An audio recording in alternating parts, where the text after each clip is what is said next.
Welcome to the fun મંચ family vlog. તો તમે સૌ જાણો છો કે આપણા દેશમાં મહાકુંભ મેળો યોજાઈ રહ્યો છે. તમે લોકોમાંથી કેટલા બધા લોકો ત્યાં સ્નાન પણ કરી આવ્યા છે. પણ શું તમને ખબર છે કે મહાકુંભ મેળો શું કામ યોજાય છે? તેના વિશે જાણકારી પર છે. ચાલો જાણીએ. પૌરાણિક સમયમાં દુર્વાસા ઋષિએ એક સરસ સુંદર મજાની પારિજાતના ફૂલોની એક સરસ માળા તૈયાર કરી. હવે તે જ માળા ઇન્દ્રદેવને ભેટમાં આપી. ઇન્દ્રદેવે આ માળા તો જોઈ, પણ એમણે વિચાર્યું કે હું આ માળા લઈશ, પણ મારા હાથી એરાવતને પહેરાવીશ. એટલે એમણે પોતાની માળા હાથી એરાવતને પહેરાવી. પણ એરાવતને એ માળા નહીં ગમે, એટલે એણે તોડી નાખી.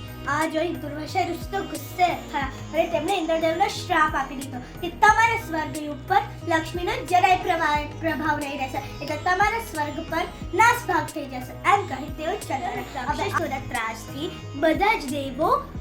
બધા જ દિવસ વિષ્ણુ ભગવાન પાસે ગયા. વિષ્ણુ ભગવાને થોડોક સમય વિચારીને કહ્યું કે આપણે સમુદ્ર મંથન કરીએ. તેમજ સમુદ્ર મંથનમાં વિષ્ણુદેવ કાચબા બની ગયા.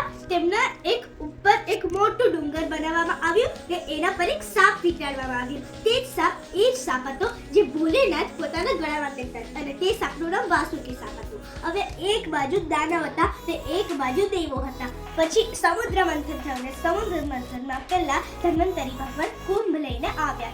તે કળશ હતું, એટલે તે અમૃત હતું.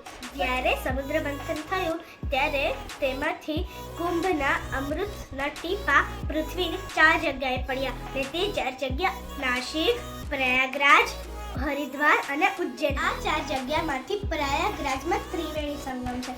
એટલે ત્રિવેણી સંગમમાં દર 12 વર્ષે મહાકુંભ મેળો યોજાય છે. Thank you for watching. Like, share and subscribe our channel, The Fun Bunch Family. Bye bye.